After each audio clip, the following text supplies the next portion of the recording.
Hello friends, welcome to पहल academy. अपनी जो मिनी टेस्ट सीरीज है उसमें आप सबका स्वागत है। आज हम 27वीं क्लास है और आज हम करेंगे करंट अफेयर की क्लास। इसमें पीछे जो करंट अफेयर की क्लास है वो आप कंटिन्यू देखिए। उसकी जो पीडीएफ है वो आपको टेलीग्राम चैनल पे अवेलेबल है, वहां से आप देख सकते हैं। शुरू करते हैं हम आज की क्लास। आज अपना पहला सवाल है हेरोन मार्क 2। एक ड्रोन है, हेरोन नाम है जिसका, मार्क 2, जो भारतीय वायुसेना को हाल ही में सौंपा गया है। तो इस जो ये हेरोन ड्रोन है इसका संबंध किस देश से है? हाल ही में भारतीय वायुसेना को में जो शामिल किया गया है इसका संबंध संयुक्त राज्य अमेरिका, इजराइल, फ्रांस या फिर रूस। तो इसका राइट आंसर होगा आपका इजराइल से।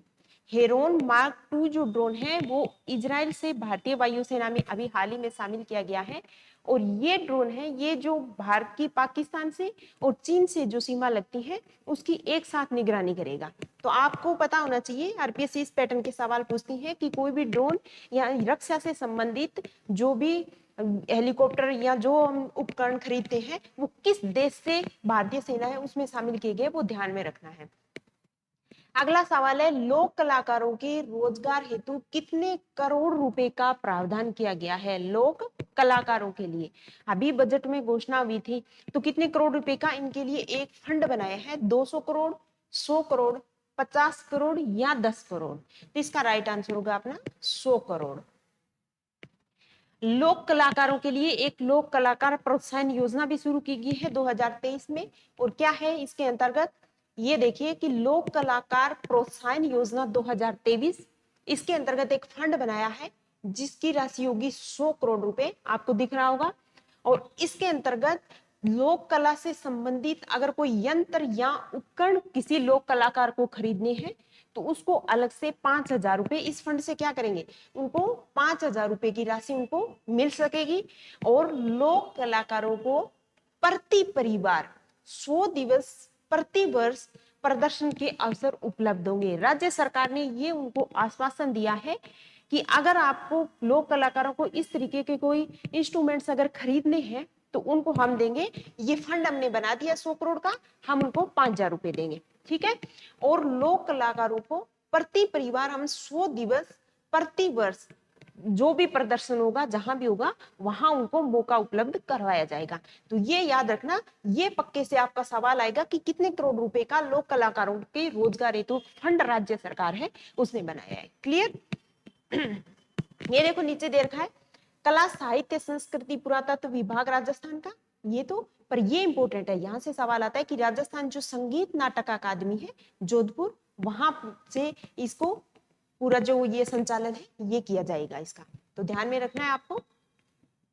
अगला सवाल हाल ही में शुरू किए गए ऑपरेशन गरिमा का संबंध निम्न में से किससे है? ऑपरेशन गरिमा समाचार पत्रों में अभी रहा था। तो ये देखो recently launched operation Garima is related to which of the following. ये साथ में इंग्लिश, जो इंग्लिश मीडियम के हैं उनके लिए है। अब ये आप ध्यान रखना, इनको साथ में पढ़ लेना, मैं आपको हिंदी में पढ़ा रही हूँ। इस ऑपरेशन गरिमा का संबंध महिलाओं और बालिकाओं के सम्मान और सुरक्षा के लिए इस अभियान की शुरुआत की है। नशा मुक्ति के लिए ये है, और भिक्षावृत्ति को खत्म करने के लिए, या महिलाओं से संबंधित जो भी कुरीतियां हैं उनको दूर करने के लिए। तो इसका राइट आंसर होगा कि महिलाओं और बालिकाओं के जो भी सम्मान है उनकी सुरक्षा को सुनिश्चित करने के लिए जो राज्य सरकार है उसने ऑपरेशन गरिमा है उसकी शुरुआत की है। तो इसका राइट आंसर क्या होगा? ए, महिला और बालिकाओं के सम्मान और सुरक्षा के लिए। ये आप देख सकते हो, देखो ऑपरेशन गरिमा बालिकाओं महिलाओं के सम्मान सुरक्षा हेतु विशेष अभियान चलाया है। और ये जो सुप्रीडेंट ऑफ पुलिस डिस्ट्रिक्ट है वहां से ये इसको किया गया है। निर्भया फंड है, स्कूल कॉलेज है, किस तरीके से हम करेंगे वो सब जानकारी इसके अंतर्गत मुहैया कराई गई है। क्लियर? अगला है जल जीवन मिशन। इसके तहत मार्च 2023 में प्रतिदिन जल कनेक्शन देने में देश में पहला स्थान है, वो किस राज्य ने प्राप्त किया है? आपको पता होगा जल जीवन मिशन केंद्र सरकार की एक योजना है। मध्य प्रदेश इसमें पहला रहा, या उत्तर प्रदेश, या महाराष्ट्र, या राजस्थान। और सवाल क्या बोला है? जल कनेक्शन, क्योंकि जल जीवन मिशन क्या है? घरेलू नल कनेक्शन हर घर को उपलब्ध करावाना। ये केंद्र सरकार की एक योजना है जल जीवन मिशन। तो इसके तहत जो नल कनेक्शन दिया है मार्च 2023 तक, तो उसमें पहला स्थान किस राज्य का है? मध्य प्रदेश का, उत्तर प्रदेश, महाराष्ट्र या राजस्थान? तो ध्यान में रखना है दोस्तों, राजस्थान इसमें मार्च 23 में पहले स्थान पर रहा है। इसी वजह से पेपर में आपका ये सवाल आएगा, जल जीवन मिशन पर भारत सरकार है बहुत जोर दे रही है, तो ये इसका लक्ष्य क्या है और क्या है ये मिशन, ये सब देखते हैं हम, ठीक है। सबसे पहले हम देखेंगे जल जीवन मिशन है उसकी शुरुआत कब हुई थी? 15 अगस्त 2019 को इस योजना को या इस मिशन को शुरू किया गया। कब? 15 अगस्त 2019। क्लियर। इसका लक्ष्य क्या है? वर्ष 2024 तक। ये भी आ सकता है, आ सकता क्या पहले पेपर में आया हुआ है कि जब ये शुरुआत हुई थी जब आया था कि इसका लक्ष्य कब तक सबको जो नल कनेक्शन है वो उपलब्ध करवाना है। तो 2024 तक हर घर तक नल के माध्यम से पेयजल आपूर्ति करना इसका उद्देश्य है और प्रति व्यक्ति प्रतिदिन 55 लीटर जल की उपलब्धता सुनिश्चित करना इसके लक्ष्य के अंतर्गत आता है। तो कहानी समझ में आई। 15 अगस्त 2019 को केंद्र सरकार की एक मिशन है जिसका नाम है जल जीवन मिशन। इसका उद्देश्य क्या है? नल कनेक्शन के माध्यम से हर घर तक जल की आपूर्ति वो सुनिश्चित करेंगे हम, और प्रतिदिन 55 लीटर, ठीक है ध्यान में रखना, पेयजल प्रतिदिन प्रति व्यक्ति 55 लीटर जल है वो उसको उपलब्ध होना चाहिए इस मिशन के तहत। क्लियर। अब इसमें अगर राजस्थान की स्थिति देखें तो ये देखिए आप, जल स्वच्छता समितियों के गठन में राज्य संपूर्ण भारत में पहले स्थान पर है। जल इसके अंतर्गत बहुत सारे थे, जल स्वच्छता समिति है वो भी प्रत्येक सरकार है वो गठित करेगी, कुछ अलग से एक्शन प्लान भी थे। तो उसमें हमारा जो राजस्थान है उसकी स्थिति क्या थी ये देखनी है हमको। तो अगर ये भी पूछ सकते हैं कि जल स्वच्छता समितियों के गठन में राज्य देखे अगर संपूर्ण भारत में है तो पहला स्थान किसका है? राजस्थान का। विलेज एक्शन प्लान बनाने में पहले स्थान पर कौन सा है? ये भी राजस्थान है। Village action plan, village action plan का अब इस जो एक्शन प्लान बनाती है विलेज, इसका जो ग्राम सभा होती है ग्राम स्तर पर उसके माध्यम से अनुमोदन करवाया जाता है। आपसे सवाल हो सकता है घुमाकर भी पूछ ले कि विलेज एक्शन प्लान है जल जीवन मिशन के तहत, उसका अनुमोदन निम्न में किसके द्वारा किया जाता है? तो ग्राम स्तर पर, ग्राम पंचायत स्तर पर जो ग्राम सभा होती है वो इसका अनुमोदन करती है। क्लियर। जेजीएम इसके तहत यानी जल जीवन मिशन के तहत घरेलू नल कनेक्शन महिला मुखियाओं के नाम पे दिया जाता है। आपसे पूछ सकते हैं जल जीवन मिशन के बारे में निम्न विशेषताएं हैं, कौन सी इसमें शामिल है? तो ध्यान में रखना है जो भी घरेलू जल कनेक्शन होगा वो किसके माध्यम, किसको, उसका मुखिया कौन होगा? महिला होगी जो उस घर की, उसको मुखिया बन उसके नाम पे दिया जाएगा। और मार्च 23 में प्रतिदिन जल कनेक्शन देने में राजस्थान संपूर्ण देश में दूसरे स्थान पर रहा है। तो प्रतिदिन जल कनेक्शन देने में राजस्थान का स्थान कौन सा रहा है? दूसरा। ये यहाँ गलत प्रिंटिंग है, यहाँ लिखना था अपन को द्वितीय स्थान, ठीक है। और द्वितीय स्थान किसका है? राजस्थान का। क्लियर हो गया आपका? क्लियर यहाँ से। अब हाल ही में प्राप्त हुए थे कुछ जीआई टैग, जीआई टैग मिला था, उसमें कसीदादारी का संबंध किस जिले से है? कसीदादारी 5 जो चीजें थी उसको जीआई टैग मिला था, उसमें एक नाम आया था कसीदादारी, तो उसका संबंध किस जिले से था? जोधपुर, उदयपुर, बीकानेर या राजसमंद? तो इसका संबंध होगा दोस्तों बीकानेर। बीकानेर कसीदादारी में जीआई टैग प्राप्त करने में। अब देखते हैं जीआई टैग का क्या होता है। भौगोलिक संकेतक या जीआई टैग भौगोलिक संकेतक मुख्य रूप से किसी निश्चित भौगोलिक क्षेत्र में कोई भी कृषि हो गया, कोई प्राकृतिक उत्पाद हो गया, या कुछ इस तरीके की हस्त निर्मित या औद्योगिक वस्तु होती है जो उस जगह को खास पहचान देती है, जब इसको जीआई यानी जियोग्राफिकल इंडिकेशन नाम देते हैं ना, जिसकी वजह से उस क्षेत्र विशेष की उसको विशिष्ट पहचान मिलती है।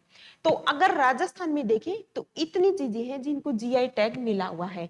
हाल ही की बात बाद में करेंगे, पहले दिखाते हैं कि किन चीजों को मिला हुआ है। अगर जयपुर की बात करें तो जयपुर की बगरू प्रिंट, ब्लू पोट्री लोगो और सांगानेर प्रिंट, इन चीजों को जीआई टैग मिला हुआ है। अब आपसे यहां मैंने अलग किया है कि ये जयपुर से संबंधित है, ये उदयपुर, नागौर, इनके वहां ये नहीं पूछेंगे, वहां आपसे पूछेंगे कि जीआई टैग है इनमें से निम्न चीजें इनको जीआई टैग मिला हुआ है, या ये जीआई टैग मिला हुआ है जैसे ब्लू पोट्री है तो इसका संबंध किस जिले से? तो जयपुर को हमें ध्यान में रखना है।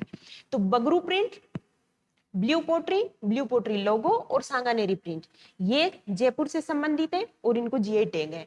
अगर बात बीकानेर की करें तो बीकानेर की उस्ता कला, यहाँ मैं ये नहीं बता पाऊंगी कि उस्ता कला क्या है क्योंकि लंबी हो जाएगी क्लास, यहाँ मुद्दे से नहीं भटकेंगे। उस्ता कला, बीकानेरी भुजिया और कसीदादारी, जिनको हाल ही में मिला है 2023 में, ये 3 चीजें हैं जिनको बीकानेर की, जो जीआई टैग प्राप्त है। अगर बात करें राजसमंद की तो मोलेला मिट्टी की जो है उसको लोगों को, और मोलेला मिट्टी जो कार्य है उनको, और पिछवाई जिसको हाल ही में मिला है राजसमंद की।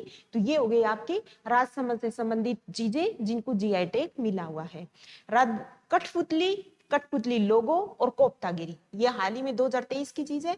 कठपुतली और कठपुतली लोगो दोनों को, और कोप्तागिरी, इनका संबंध उदयपुर से है, इनको जीआई टैग प्राप्त है। नागौर का देखें तो एक मकराना का संगमरमर है जो नागौर का, उसको भी जीआई टैग प्राप्त है। पोखरण पोटरी का संबंध कहाँ है, ये जैसलमेर की है पोखरण पोटरी, इनको भी जीआई टैग मिला हुआ है। थेवा कला कहाँ पर है, प्रतापगढ़ की थेवा कला फेमस है, ये तो आर्ट कल्चर में सबको पता है ना थेवा कला, तो थेवा कला प्रतापगढ़ की है, उसको भी जीआई टैग प्राप्त है। सोजत की मेहंदी दो, इसको इससे पहले 2021 में मिला था। जोधपुर की देखे तो जोधपुरी बंदेज हो गया, और कोटा की देखे तो कोटा डोरिया, और कोटा डोरिया जो साड़ी है और लोगो है उसका, उनको प्राप्त है, ये जीआई टैग प्राप्त है। और फुलकारी, ये भी पेपर में आई थी, इसका संबंध डायरेक्ट राजस्थान से नहीं है, ये 3 जो राज्य है, राजस्थान, पंजाब और हरियाणा, फुलकारी राजस्थान, पंजाब और हरियाणा से संबंधित है, इसको प्राप्त है, जीआई टैग प्राप्त है। अब 2023 में जो 5 चीजें मिली है, वैसे तो ऊपर कवर कर ली, फिर भी अलग से देखें तो देखो पिछवाई कला जो नाथद्वारा की है, राजसमंद बोल दो नाथद्वारा, जोधपुरी बंदेज जो जोधपुर की है, कोप्तागिरी उदयपुर की, उस्ता कला बीकानेर की, कसीदादारी ये बीकानेर की, इनको प्राप्त है ये जीआई टैग 2023 में मिला है। तो आपको पता होना चाहिए कि राजस्थान की ऐसी कौन कौन सी चीज है जिनको जीआई टैग प्राप्त है, उनका अलग से एक सूची बना दिया है, आप सब इसको याद करना, सवाल आएगा पक्का, क्योंकि हाल ही में 23 में जो 5 वस्तुएं हैं उनको जीआई टैग प्राप्त हुआ है, तो पीछे की हमको इतिहास भी पता होना चाहिए कि जीआई टैग है क्या, प्लस राजस्थान की ऐसी क्या चीजें हैं या कौन सी ऐसी कला है जिसको ये प्राप्त है। अगला सवाल, हाल ही में चर्चा में रहा गिर नेशनल पार्क, जो गिर नेशनल पार्क है ये कहाँ पर स्थित है, मध्य प्रदेश, गुजरात, उत्तर प्रदेश या राजस्थान। गिर नेशनल पार्क है, इसका संबंध है गुजरात से। कहां पर है ये, गुजरात में। ये एशियाई शेर है, उसके एकमात्र शरण स्थल, ये एशियाई शेरों के लिए जाना जाता है गिर नेशनल पार्क। अभी हाल ही में हमने बनाया था विश्व लोन डे या शेर डे मनाया था, कब, 10 अगस्त को। तो 10 अगस्त को सरकार ने एक डेटा है वो भी रिलीज किया था, प्रत्येक 5 साल में जो शेर है उनकी गणना की जाती है। तो ये डेटा ये बताती है कि गिर नेशनल पार्क जो गुजरात में स्थित है, ये एशियाई शेरों की एकमात्र शरण स्थली है। वन विभाग है, ये हर 5 साल में जो शेर है उनकी गणना करते हैं। अभी कोरोना आ गया था, इस वजह से इनकी गिनती हो नहीं पाई थी। लेटेस्ट जो डेटा आई है 2020 की जो लेटेस्ट डेटा है उसके अनुसार इनकी संख्या फिलहाल कितनी है, 674 है। 674 याद रखना है हमको। 10 अगस्त को विश्व शेर दिवस मनाया जाता है, इसी मौके पर वन विभाग ने ये रिपोर्ट है ये रिलीज की थी। आपको पता होना चाहिए कि पीछे हमने जो क्लास है उसको आप देखिए, पिछले क्लासों में हमने टाइगर जो टाइगर डे बनाया था, और टाइगर के बारे में कितने वर्तमान में टाइगर है, कितने टाइगर रिजर्व है, राजस्थान में कितने हैं, वो सब कवर किए थे। यहाँ बात हो रही है शेर की, तो उसके लिए एक फेमस है, एक ही जगह है भारत में जो है गिर नेशनल पार्क गुजरात में, ये एशियाई शेरों के लिए फेमस है। वर्तमान में डेटा याद रखने हैं, क्या पता टाइगर से शिफ्ट हो जाए शेर का पूछ ले। तो 10 अगस्त को जो वर्ल्ड लायन डे है वो मनाया जाता है, और 10 अगस्त को जो अभी गणना हुई उसके अकॉर्डिंग भारत में शेर अगर बोल दे कितनी है तो वो है आपके 674। ठीक है, हर 5 साल में ये गणना है ये की जाती है। अगला सवाल है मून मिशन, अभी चंद्रयान चर्चा में रहा था, चंद्रयान 3 भारत सरकार ने उसे लॉन्च किया था, आपको पता होगा दक्षिणी ध्रुव पे गया था। कब लॉन्च हुआ था, 14 जुलाई को हुआ था। इसी तरीके से एक और मून मिशन है जो चर्चा में बना हुआ है, लूना 25। ये लूना 25 अभी लॉन्च किया, किस देश से संबंधित है, एग्जाम में 100% आपके सवाल ये आने वाला है, ये या और कोई भी मून मिशन या किसी भी देश का है। अभी तक संयुक्त राज्य अमेरिका, रूस ने, जापान ने और भारत ने, इन्होंने लून मिशन है लॉन्च किए, तो आपको सबके नाम पता होना चाहिए आपका मिलान करने वाला सवाल भी आ सकता है। अब लूना 25 संयुक्त राज्य अमेरिका का है, रूस का है, भारत का है या जापान का है? तो इसका आंसर होगा रूस। ठीक है, याद कर लो, अभी फटाफट याद कर लो कि लूना 25 का संबंध किससे है? रूस से है। रूस ने लॉन्च किया है। ऐसा नहीं है कि रूस का पहला मून मिशन हो, इससे पहले भी रूस ने एक मून मिशन है वो लॉन्च किया था, ये उसका सेकेंड है। मून मिशन लूना 25 का संबंध रूस से है। ये भी चंद्रयान 3 की तरह चांद के दक्षिणी ध्रुव पर उतरेगा। और रूस की स्पेस एजेंसी है, उसका नाम याद कर लो, अगर ये चर्चा में है तो इस रोसकोसमोस है, ये रूस की स्पेस एजेंसी है। और इसे किससे जोड़ा गया है? सोयूज रॉकेट है 2.1, ठीक है, उस रॉकेट से इसको लॉन्च किया गया है। तो चंद्रयान 3 की तरह इसको भी ध्यान में रखना है हमको कि लूना 25 रूस से संबंधित है। कोस्मोस, जो रोसकोसमोस है, ये एक कंपनी है जो स्पेस एजेंसी है रूस की, इसने चांद के दक्षिणी ध्रुव पर उतारने के लिए ये जो मिशन है इसको लॉन्च किया है। और पहले भी हमने देखा था रूस और संयुक्त राज्य अमेरिका और जापान, उसके बाद भारत चौथा था जिसने अपना जो चंद्र मिशन है वो लॉन्च किया था। अगला सवाल है, हाल ही में कहां पर 16.7 करोड़ वर्ष पुराने शाकाहारी डायनासोर के जीवाश्म मिले हैं? ये सवाल बहुत इंपॉर्टेंट है, ये आपको पेपर में मिलेगा। इंपॉर्टेंट इस वजह से है कि अभी 16.7 करोड़ वर्ष पुराने जो शाकाहारी डायनासोर हैं उसके अवशेष मिले हैं। कहां पर मिले? बीकानेर मिले, राजस्थान में। राजस्थान में कौन सी जगह पर? ये देखना है हमको, बीकानेर, जोधपुर, जैसलमेर या उदयपुर। तो ये मिले हैं जैसलमेर। और इसका नाम क्या रखा है? थारो, थार है तो थारोसोरस, थारोसोर्स डायनासोर्स। नाम तो याद करने में कोई दिक्कत नहीं होगी क्योंकि थार में मिले हैं, तो थारोसोर्स डायनासोर्स इसका नाम कर दिया। अब बात ये है कि अभी तो मिले हैं, हाल ही में तो मिले हैं जैसलमेर में। इससे पहले, और इसको अगर ये खोज की है तो किसने की है? तो बाई चांस आपके आ जाए तो आईआईटी रुड़की और प्लस अपना जो भारतीय भू सर्वेक्षण विभाग है, भारतीय भू सर्वेक्षण विभाग, उन दोनों ने मिलकर इसकी खोज की है। ये तो बात होगी लेटेस्ट जो अपने पेपर में आएगी। इससे पहले कहां पर खोज हुई थी? तो पूरे वर्ल्ड में जो ये इतने साल पुराने अगर डायनासोर के जीवाश्म मिले थे, खोज हुई थी, वो हुई थी चीन में। कहां पर हुई थी? इससे पहले चीन में। और ये आपके एग्जाम में, जो आरएस के एग्जाम में आरपीएससी पहले सवाल पूछ चुकी है। ठीक है, जो डायनासोर की पहले खोज हुई थी वो हुई थी चाइना में, वो आरपीएससी आपसे पूछ चुकी है। अभी हाल फिलहाल में कहां पर खोज की है? तो ये खोज हुई है जैसलमेर में, जो 16.7 करोड़ वर्ष पुराने शाकाहारी जो डायनासोर है उसकी खोज हुई है। तो बहुत इंपॉर्टेंट चीज है ये, और ये सवाल आना भी है, इस वजह से मैं बार बार जोर दे रही हूं। और इसका नाम है थारोसोर्स डायनासोर्स। नाम नहीं पूछेगा कोई भी आपसे, खाली ये सवाल आना है कि कहां पर, या तो राज्य पूछ लेंगे तो राजस्थान, और स्पेसिफिक जगह पूछ ले तो जैसलमेर। क्लियर? अगला सवाल है, राजस्थान वन नीति 2023 के अनुसार प्रदेश में कितने प्रतिशत वन आच्छादन है उसका उद्देश्य रखा गया है? जो नई वन नीति घोषित की है उसमें कितने प्रतिशत पर वन आच्छादन का उद्देश्य राजस्थान सरकार ने रखा है? 10%, 15%, 20% या 25%? तो इसका राइट आंसर होगा 20%। कितना? 20%। अब देखते हैं और क्या है। हरित राजस्थान मार्ग छायादार वन के बाहर पौधे लगाती सरकार, ये आपको दिख रहा होगा। राजस्थान वन नीति 2023 में प्रदेश को 20% वन आच्छादित करने का लक्ष्य इस नीति में रखा है। कितना प्रतिशत? ये दिख रहा होगा आपको, 20%। क्लियर? ये तो सवाल में बता दिया। अब इस वर्ष 2023, इस वर्ष 80,000 हेक्टेयर क्षेत्र में वृक्षारोपण इसके तहत हम करेंगे। जब भी 20% पहुंच पाएंगे ना, तो ये बोला है कि 80,000 हेक्टेयर क्षेत्र में हम वृक्षारोपण करेंगे। 23-24 में, वर्ष 23-24 में 5 करोड़ पौधे इसके तहत हम वितरित करेंगे। कितने? 5 करोड़ पौधे 23-24 में। योजना में शहरी निकायों और पंचायती राज संस्थाओं को 1-1 करोड़, जनसाधारण को घरों, खेतों आदि में वृक्षारोपण हेतु 3 करोड़ पौधे उपलब्ध कराएगी सरकार। जो और भी जनसाधारण है उनको तो 3 करोड़ और जो शहरी निकाय पंचायती राज संस्था है उनको 1-1 करोड़ पौधे उपलब्ध करवाएगी राज्य सरकार। योजना में शहरी निकायों को 6 माह आयु के पौधे 9 रुपए प्रति पौधे मिलेंगे, ठीक है, और 12 माह आयु के पौधे 15 रुपए प्रति पौधे की दर से उपलब्ध करवाए जाएंगे। और व्यक्तिगत आधार पे देखें तो 2 रुपए से 10 रुपए तक ये पौधे हमको उपलब्ध हो जाएंगे।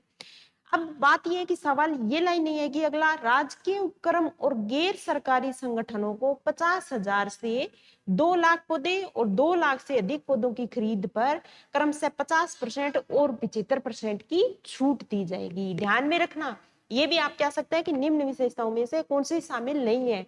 हमको और एक चीज देखनी है, तो जो भी राजकीय उपक्रम या जो भी गैर सरकारी संगठन है उनको क्लियर ये बोला है कि अगर 50,000 से 2 लाख पौधे ली तो उनको 50% तक छूट देंगे, और 2 लाख से ऊपर अगर पौधे दिए उन खरीद करेंगे तो उनको 75% तक की छूट राज्य सरकार है वो उपलब्ध करवाएगी। क्लियर? बस आगे कोई काम की चीज नहीं है, यही है राजस्थान वन नीति 23 में प्रदेश को 20%, ये तो अपना मुख्य है कि वन आच्छादित करने का उद्देश्य, बाकी और जो है वो मैंने आपको बता दिए हैं। अगला सवाल है, हाल ही में किस देश ने प्रधानमंत्री नरेंद्र मोदी को Grand Cross of Legion of Honour, ये सम्मान है, इससे सम्मानित किया है? ये इंपॉर्टेंट है, बहुत इंपॉर्टेंट सवाल है आपके लिए। तो जर्मनी को दिया है, मिस्र को दिया है, इजराइल को या फ्रांस को? तो डी है फ्रांस। अब ध्यान में रखना कि Great Cross of Legion of Honour सम्मान ये भारतीय प्रधानमंत्री जो मोदी है, नरेंद्र मोदी जी, उनको दिया है, और ये फ्रांस का सैन्य और नागरिक आदेशों में देखे तो सर्वोच्च नागरिक सम्मान है। और ये ध्यान में रखना कि ये जो प्रधानमंत्री जी हैं इनको दिया गया ये सम्मान, तो ये सम्मान पाने वाले भी पहले प्रधानमंत्री है, पहले प्रधानमंत्री। मैंने कहा ना इंपॉर्टेंट है, इसी वजह से है क्योंकि फ्रांस का जो ये सर्वोच्च नागरिक सम्मान है, ये सम्मान पाने वाले वो पहले भारतीय प्रधानमंत्री हैं, इसी वजह से आप ध्यान में रखना। इसके अलावा मिस्र की यात्रा पे गए थे, वहां पर कुछ सम्मान दिया था, वो सब चीजें तो हमने पीछे की जो करंट की क्लासेज है उनमें कवर कर ली, पर ये इंपॉर्टेंट इस वजह से है कि पहले प्रधानमंत्री हैं जिसको फ्रांस का ये सर्वोच्च नागरिक सम्मान है ये दिया गया है। तो ध्यान में रखना, इसको याद हो गया होगा आपको। अगला सवाल है, अकीरा पद जो हाल ही में समाचारों में उल्लेखित थे निम्न में किसके साथ संबंधित है? अकीरा एक शब्द रहा था, वो किससे संबंधित है, सवाल ये पूछ रहा है। या एक्सोप्लेनेट था कोई, या प्रच्छन्न मुद्रा, या यानी एक तरीके की क्रिप्टो करेंसी बोले इंग्लिश में, तो साइबर आक्रमण था, या लघु उपग्रह था? इसका राइट आंसर होगा कि एक तरीके का साइबर आक्रमण था, क्योंकि ये एक मेलवेयर था जो कंप्यूटर है, डाटा है, उनको हैक किया गया था इसके थ्रू, और बदले में जो डिमांड की गई थी वो बिटकॉइंस की डिमांड की गई थी, तो इस वजह से ये चर्चा में रहा था। आप ध्यान में रखना इसको। अगला सवाल, हाल ही में किस अफ्रीकी देश में सैन्य तख्ता पलट हुआ और जो निर्वाचित राष्ट्रपति थे, जो लोकतांत्रिक तरीके से निर्वाचित हुए थे, उस राष्ट्रपति महोदय को हटा दिया और वहां पर सेना ने अपने हाथ में कमान ले ली थी? तो कौन सा अफ्रीकी देश था ये? माली, चाड, सूडान या नाइजर? तो इसका राइट आंसर होगा नाइजर। नाइजर एक पश्चिमी अफ्रीकी देश है। सबसे पहले तो आपको पता होना चाहिए कि अफ्रीका में कहा, पश्चिमी अफ्रीकी देश है। अब अगर इतना चर्चा में है तो इसकी नियामे, इसकी राजधानी क्या है? नियामे। नाइजर की राजधानी नियामे है। और देखे अगर इसके बॉर्डर देखे, पश्चिमी अफ्रीकी देश आपको दिख रहा है पश्चिम में है, लीबिया से इसकी बॉर्डर लग रही है, ये देखिए, अल्जीरिया से इसकी बॉर्डर लग रही है, माली से लग रही है इसकी बॉर्डर, और देखो बुर्किना फासो से भी, बेनिन से भी, और नाइजीरिया से भी, और चाड से। इतने देश है जिनसे इसकी बॉर्डर लग रही है। अब ये चर्चा में है, वर्ल्ड जियोग्राफी है, वर्ल्ड जियोग्राफी में आपके सवाल आ सकता है, क्योंकि हाल फिलहाल में अभी आरपीएससी, ये मत सोचना आपके आरपीएससी अभी जो पेपर बना रही है, अभी जो अनाउंसमेंट हुई है अभी तो पेपर की, पेपर बनेगा उसमें खबरें जनरली जो लेते हैं वो जनवरी से लेके अब तक की लास्ट डेट तक, यानी अभी अब क्या चल रहा है, जुलाई चल रहा है ना, तो अगस्त चल रहा है, तो अगस्त सितंबर लास्ट तक की जो न्यूज है वो भी इसमें इसके अंतर्गत आ सकती है। ठीक है, पेपर में सितंबर लास्ट तक। तो आपको ध्यान में रखना है कि नाइजर तो अभी चर्चा में, तो हो सकता है ये पूछ ले कि इसकी सीमा किस किस से लगती है। तो लीबिया, अल्जीरिया, माली, बुर्किना फासो, बेनिन, नाइजीरिया और चाड, ये कंट्री है जिससे सीमा नाइजर की लगती है। और नियामे, नाइजर की राजधानी क्या है? नियामे। ये देखो, ये रही इसकी कैपिटल नियामे। क्लियर? अगला सवाल, अमृत भारत स्टेशन योजना, न्यूज़पेपर में बहुत आई थी, अमृत भारत स्टेशन योजना केंद्र सरकार की है। संबंध क्या है, क्योंकि ये जो रेलवे स्टेशन है उनका पुनर्निर्माण इसके तहत करना है। तो उसमें राजस्थान के कितने रेलवे स्टेशन है, राजस्थान के कितने रेलवे स्टेशन है जिसका पुनर्निर्माण इस अमृत भारत स्टेशन योजना है इसके तहत किया जाएगा। तो देखते हैं, 52, 53, 54 या 55।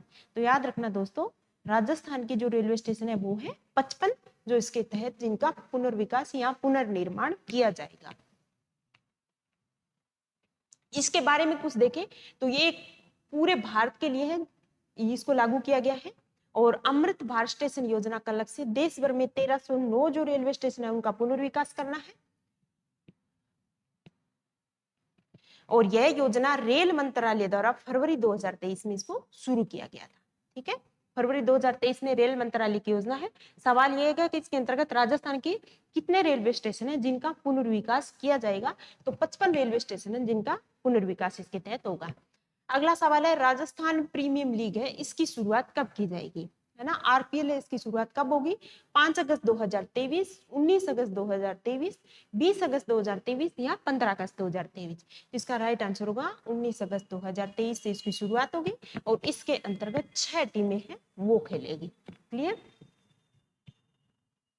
अगला सवाल क्या है, हाल ही में सेंट्रल जू अथॉरिटी ने किस जिले में राज्य की दूसरी जो लाइन्स भरी है उसकी शुरुआत की गई है।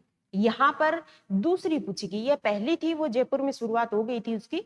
राज्य की जो लाइन्स, अगर आपसे पूछ ले पहली जो लाइन्स भरी है वो कहाँ पर है, पहली प्रथम, तो वो मैं आपको बता देती हूँ, वो है जयपुर में। क्लियर। अब जो अथॉरिटी है जो सेंटर की उसने दूसरी भी घोषित की है, तो कहां पर, जयपुर, जयपुर तो कट गया क्योंकि यहाँ पहली थी, उदयपुर, बीकानेर, जैसलमेर। तो इसका राइट आंसर होगा दोस्तों उदयपुर। जो सज्जनगढ़ है अभ्यारण्य उसके आसपास की भूमि लेके और वहां पर इसका विकास किया जा रहा है। और यहाँ स्टार्टिंग में 3 शेर है वो छोड़े जाएंगे। तो ये आपके इंपोर्टेंट सवाल है और ये आ सकता है, ध्यान रखना कि राज्य की दूसरी जो लाइन सफारी है वो कहां पर शुरू हुई है, की जाएगी उदयपुर में। अगला सवाल क्या बोला है, राजस्थान में 11वां नगर निगम कहां स्थापित किया गया है, अलवर, झुंझुनू, पाली या सीकर। इसका राइट आंसर होगा दोस्तों अलवर।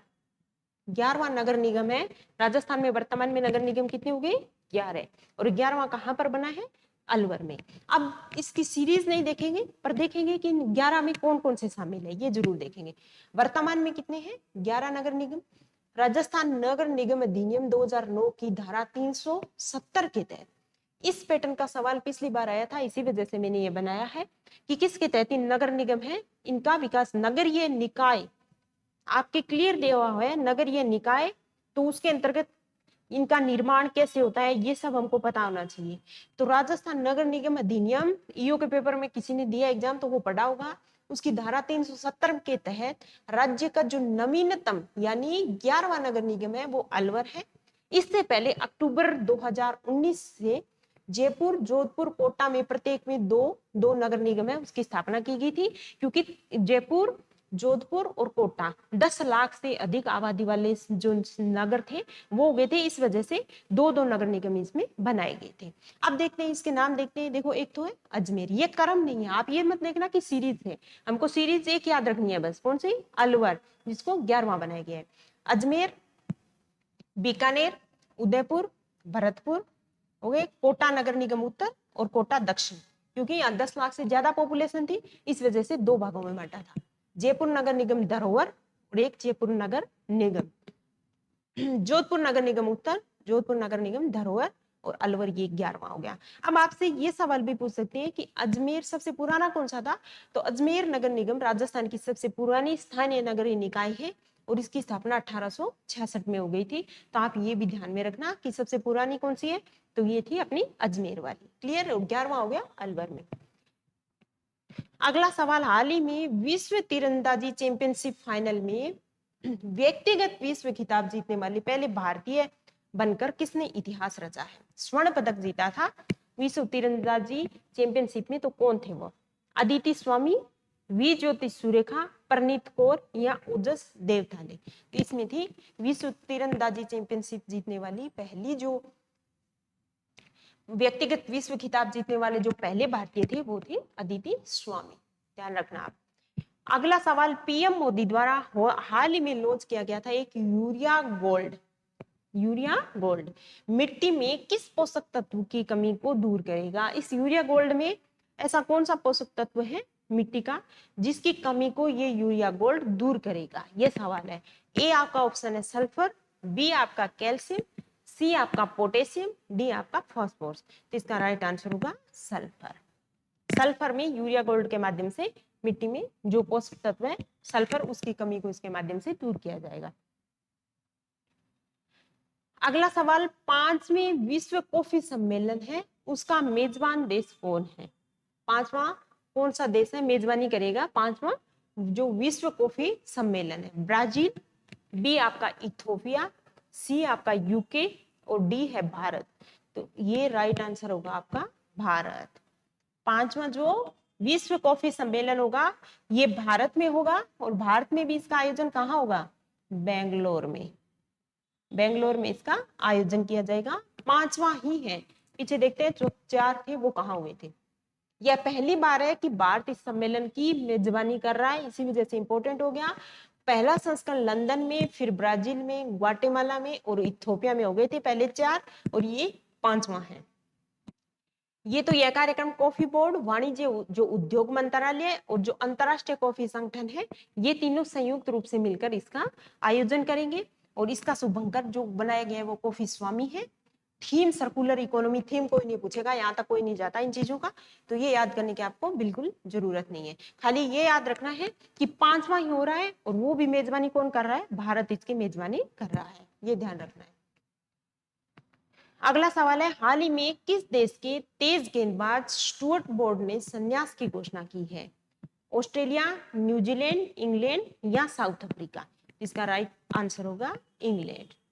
इंग्लैंड के ये तेज गेंदबाज थे स्टुअर्ट ब्रॉड जिन्होंने संन्यास लेने की घोषणा की। इस पैटर्न के सवाल कभी कभार आरपीएससी पूछ सकती है, कोई ऐसा इंपॉर्टेंट खिलाड़ी हो तो इससे संबंधित सवाल आ सकते हैं।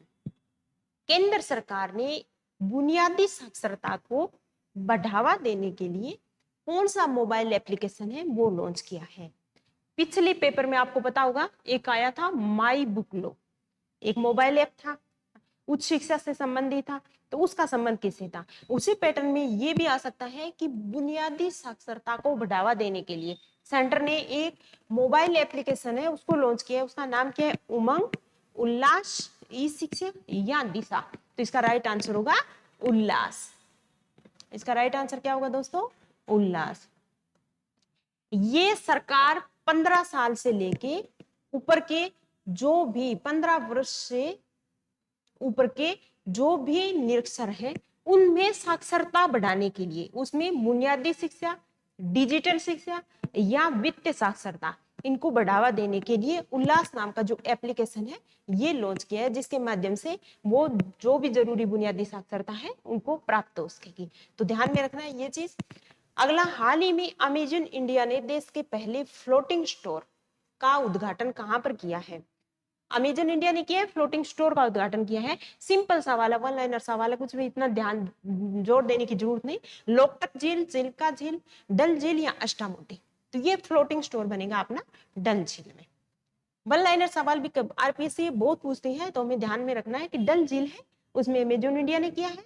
कौन सा देश का पहला फ्लोटिंग स्टोर है वो किया है। देश का पहला ऑन साइट आइकॉनिक साइट संग्रहालय कहां पर स्थापित किया गया है? अब देश का पहला ये आइकॉनिक है कोई साइट संग्रहालय है वो बन रहा है, तो उसको तो ध्यान में रखना जरूरी है। तो किस जिले? राजस्थान में, बिहार में, तमिलनाडु या कर्नाटक? इसका राइट आंसर होगा दोस्तों तमिलनाडु में जो ये ऑन साइट आइकॉनिक जो ये साइट है ये संग्रहालय स्थापित किया जा रहा है। ये वन लाइनर सवाल है, इसमें ज्यादा डिस्कशन की हमको जरूरत नहीं है। हाल ही में संविधान को पढ़ो या जियो, देखो संविधान को पढ़ो और जियो अभियान शुरू किया है, तो किसने किया है? राजस्थान सरकार ने, दिल्ली सरकार ने, उत्तर प्रदेश ने या गोवा ने? संविधान को पढ़ना है हमको, तो इस तरीके का लॉन्च किया अभियान है ये अपना राजस्थान प्रदेश में किया, इसी वजह से इसको पढ़ना जरूरी है कि संविधान को पढ़ो और जियो। क्लियर? एम पावर नीति किससे संबंधित है? अब ये डिस्कशन वाला सवाल है क्योंकि एम पावर पॉलिसी है इसका संबंध किससे है? एम पावर और भी बहुत होगी, पर यहाँ तंबाकू नियंत्रण से है, या टीबी नियंत्रण से, या पावर ट्रांसमिशन से, या महिला सशक्तिकरण से।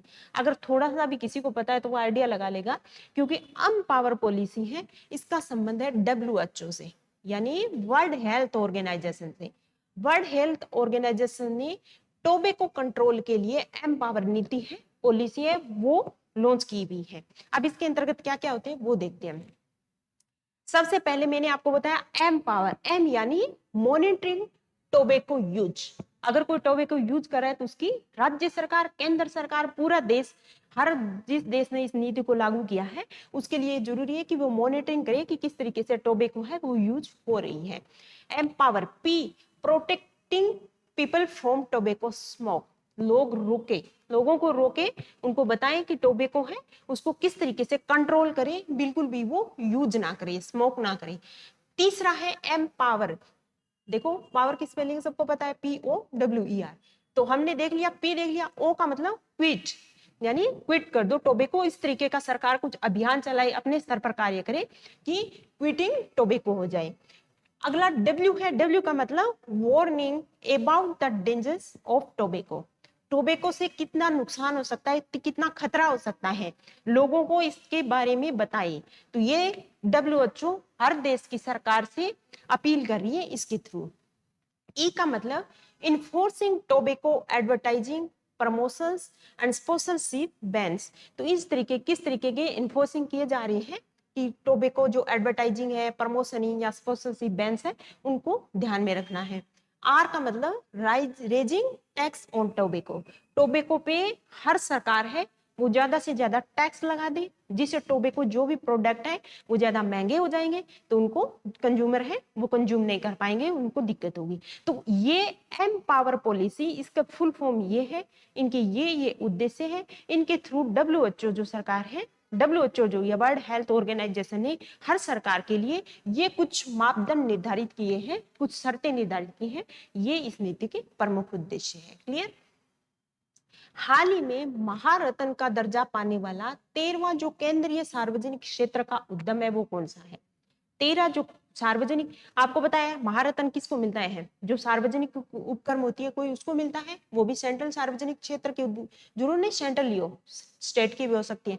तो किसको मिला ये? ONGC, हेल, ONGC विदेश, या OIL।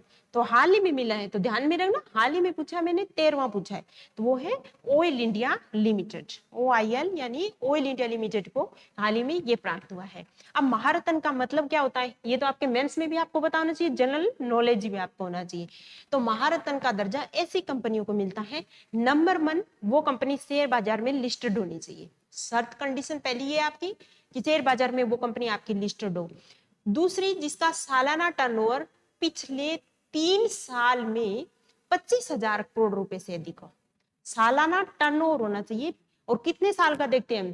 पिछले 3 साल का देखते हैं कि 25,000 करोड़ रुपए से अधिक हो।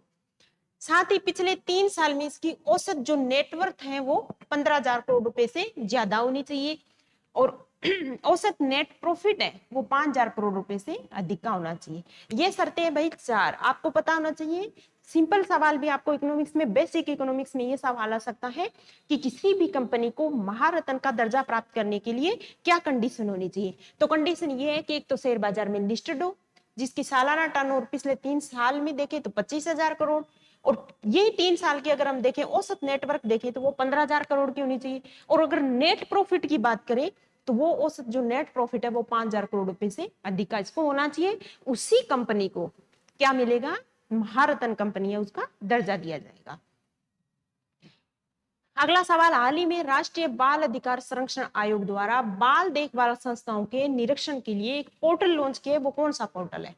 राष्ट्रीय बाल अधिकार संरक्षण आयोग ने किया है, इसका मतलब जो बच्चे हैं, चाइल्ड है, उनकी सुरक्षा के लिए। तो कौन सा पोर्टल? मासी पोर्टल, चैंपियन पोर्टल, या मदद पोर्टल, या दिशा पोर्टल? इसका राइट आंसर होगा मासी पोर्टल। एक पोर्टल है, अब आपको नाम से ही पता चल रहा है कि उनको जो भी शिशु है, चाइल्ड है, उनकी बाल अगर देखभाल करनी है हमको, तो उनके निरीक्षण के लिए, ताकि एकीकृत रूप से सारी जो भी संस्थाएं उनका निरीक्षण किया जा सके, तो एक पोर्टल बना दिया। वो जो इंस्पेक्शन पोर्टल है वो है मासी पोर्टल। क्लियर? भारत की पहली एआई आधारित, एआई मतलब आर्टिफिशियल इंटेलिजेंस आधारित एक माइटी चेन है, वो कहाँ पर स्थापित की गई है? IIT Jodhpur, IIT Delhi, IIT Madras या आईआईटी बॉम्बे। तो इसका राइट आंसर होगा आईआईटी जोधपुर है, वहां पर इसकी स्थापना की गई है। चलो दोस्तों, आज की क्लास में इतना ही। आज हमने करंट अफेयर के बहुत इंपॉर्टेंट जो सवाल थे, और ये ऐसे वाली क्लास है जिसमें से सवाल आपको एक या दो सवाल आपको पक्के मिलेंगे, ठीक है? तो इसको आप बहुत ध्यान से देखना। इसके अलावा इसकी जो पीडीएफ है वो भी टेलीग्राम चैनल पे अपलोड कर दी जाएगी, तो आप उसको भी देख सकते हैं। और कल अपना स्वतंत्रता दिवस है, सभी को 15 अगस्त की हार्दिक शुभकामनाएं। आज की क्लास के लिए थैंक यू।